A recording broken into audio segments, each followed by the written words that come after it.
लोकसभा चुनावों का आगाज शुक्रवार 19 अप्रैल से हो गया, जहां पहले चरण में 21 राज्यों की 102 सीटों पर मतदान हुआ।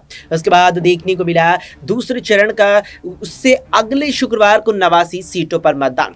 इस सब के बीच उत्तर प्रदेश पर भी हर किसी की नजर बनी हुई है, क्योंकि उत्तर प्रदेश की जब कभी भी बात आती है तो एक पुरानी कहावत जहन में हमेशा रहती है आम चुनावों के दौरान कि दिल्ली का रास्ता लखनऊ से होकर गुजरता है। यानी कि दिल्ली में केंद्र की सत्ता अगर पानी है तो पहले लखनऊ वाले इस उत्तर प्रदेश को फतह कीजिए, क्योंकि देश की सबसे ज्यादा लोकसभा सीटें 80 उत्तर प्रदेश में आती है, या कहीं कि सबसे ज्यादा लोकसभा सीटों वाला राज्य उत्तर प्रदेश है।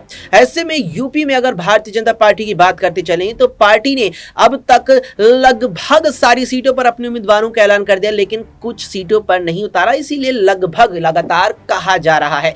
इसी ही कड़ी में बनी हुई है यूपी की कैसरगंज लोकसभा सीट, जहां से वर्तमान में भारतीय जनता पार्टी के ब्रजभूषण शरण सिंह सांसद हैं, जो डब्ल्यूएफआई के पूर्व अध्यक्ष भी रह चुके हैं, लेकिन पार्टी ने अब तक उन्हें टिकट नहीं दिया है और ना ही टिकट काटा है। ऐसे में माना जा रहा है कि भारतीय जनता पार्टी के लिए ब्रजभूषण शरण सिंह बड़ी ही चिंता का सबब बन गए हैं, क्योंकि उनका टिकट काटना और ना काटना दोनों ही पार्टी को चिंताओं में और चुनौतियों में डाल सकता है।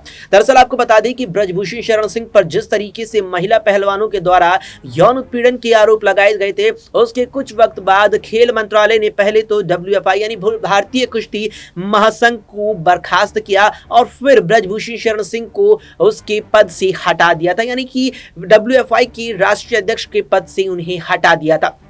जब ब्रजभूषण पर महिला पहलवानों के द्वारा यौन उत्पीड़न के आरोप लगे तो फिर जाकर के उनका काफी विरोध हुआ। ब्रजभूषण का देश भर के कई इलाकों में विरोध किया गया और महिला पहलवानों का लोग बड़ी संख्या में समर्थन कर रहे थे। ऐसे में भारतीय जनता पार्टी अगर ब्रजभूषण शरण सिंह को कैसरगंज से फिर से टिकट सौंप देती है तो उनका विरोध, यानी जो ब्रजभूषण के खिलाफ लोग विरोध कर रहे थे, वो बीजेपी का भी विरोध कर सकते हैं, जिससे बीजेपी को काफी वोटों का नुकसान हो सकता है। वहीं ब्रजभूषण शरण सिंह को पार्टी अगर टिकट ना दे तो वो टेंशन इस बात की कि उत्तर प्रदेश में, खासतौर पर पश्चिम उत्तर प्रदेश, हालांकि इसमें पूर्वांचल का क्षेत्र भी आता है, इसके अलावा राजस्थान और गुजरात में क्षत्रिय समुदाय, राजपूत समाज की नाराजगी भी बीजेपी से देखने को मिल रही है। और ब्रजभूषण शरण सिंह जो राजपूत समाज से ही आते हैं, उनकी अपने समुदाय पर बहुत ही अच्छी खासी पकड़ मानी जाती है। ऐसे में ब्रजभूषण शरण सिंह का अगर भारतीय जनता पार्टी टिकट काट भी देती है तो राजपूत समुदाय की नाराजगी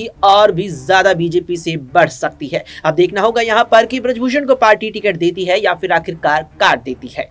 फिलहाल के लिए इस वीडियो में इतना ही। देश और दुनिया की तमाम खबरों के लिए देखते रहें SPN9।